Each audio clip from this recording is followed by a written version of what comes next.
할렐루야. 오늘도 주와 함께 승리하는 하루가 되시기 바랍니다. 함께 은혜 받을 말씀은 마태복음 7장 1절로 5절입니다. 비판을 받지 아니하려거든 비판하지 말라.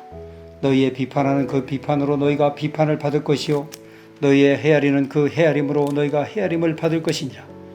어찌하여 형제의 눈 속에 있는 티는 보고 내 눈 속에 있는 들보는 깨닫지 못하느냐. 보라, 내 눈 속에 들보가 있는데 어찌하여 형제에게 말하기를 나로 내 눈 속에 있는 티를 빼게 하라 하겠느냐. 외식하는 자여, 먼저 내 눈 속에서 들보를 빼어라. 그 후에야 밝히 보고 형제의 눈 속에서 티를 빼리라. 아멘. 예수님은 형제의 약점을 비판하는 것이 공동체의 문제를 해결하는 바른 방법이 아니라고 말씀하십니다.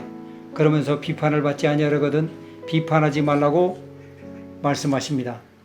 이것이 그리스도 제자들의 공동체를 유지하기 위한 최소한의 방식입니다.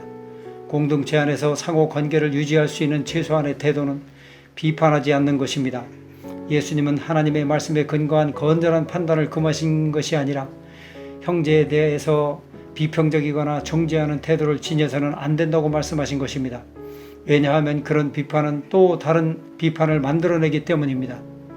예수님은 형제를 비판하는 것이 공동체 안의 문제를 해결하지 못한다고 말씀하시면서 형제를 비판하지 말아야 할 이유를 몇 가지로 제시하십니다.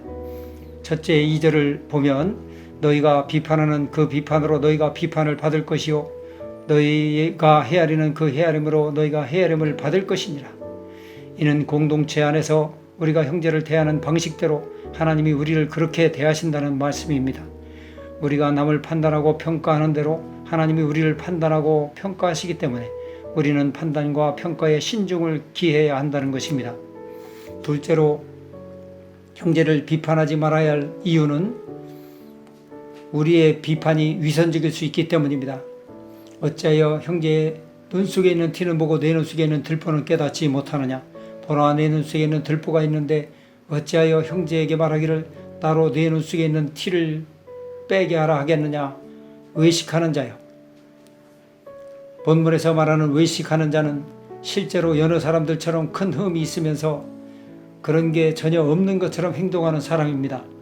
더 나아가 5절을 보면 먼저 내 눈 속에서 들보를 빼어라. 그 후에야 밝히 보고 형제의 눈 속에서 티를 빼리라 라고 합니다.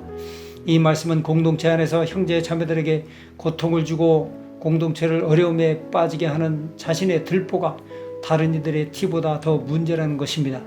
공동체를 아프게 하는 자신의 문제는 보지 못하고 형제가 갖고 있는 작은 문제가 공동체를 고통 가운데 빠뜨린다고 여긴다는 것입니다.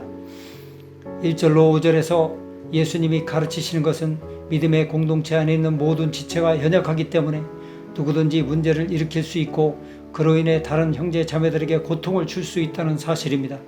그러므로 이런 연약함을 갖고 있는 자들이 자신의 연약함을 먼저 고치지 않고 형제의 연약함만 고치고자 형제를 비판하는 것은 공동체의 문제를 해결할 수 있는 방법이 아니라고 말씀하십니다. 누군가를 비판하는 것은 오히려 서로를 향한 비판으로 이어지고 또한 그 비판대로 우리도 하나님에게서 판단을 받게 되기 때문입니다. 기도드립니다. 하나님 아버지, 겸손히 자신을 돌아보며 나로 인하여 우리 개혁 공동체가 고통에 빠지지 않게 하여 주옵소서. 형제를 비판하지 않게 하옵시며 형제의 눈 속에 티를 빼려 하지 말고 먼저 내 눈 속에 들보를 빼는 자가 되게 하옵소서. 예수 이름으로 기도드립니다. 아멘.